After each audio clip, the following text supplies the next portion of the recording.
problema hindi mo mapipili, pero yung magiging tugon mo dun sa problema, mapipili mo yon.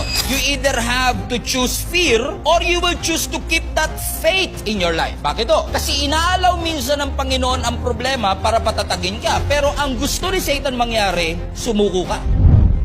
Kasi si Satan, alam nyo, ang gusto niyan mangyari sa'yo, maging fragile ka. Now, ano ibig sabihin ng fragile? Katulad ng mga packages natin sa LBC, sa Lazada, pagka nilagyan mo ng fragile yan, diba, kung nasa airport kayo, diba, pinapalagyan nyo ng fragile yan. Kapag pinalagyan mo yan ng fragile, lalagyan mo pa yan ng handle with care. Bakit? Alam mo na konting bagsak lang, pwede siyang mabasag. Alam mo ang gusto ni Satan sa'yo? Yung pananampalatayang fragile. Yung pananampalatayang madaling mabasag, madaling madurog, madaling sumuko. Kaya papadalhan ka niya ng iba't ibang pagsubok para malaman hanggang saan ba ang tolerance mo sa mga pagsubok na yung pinagdadaanan. Gusto ni Satan, mabasag ka.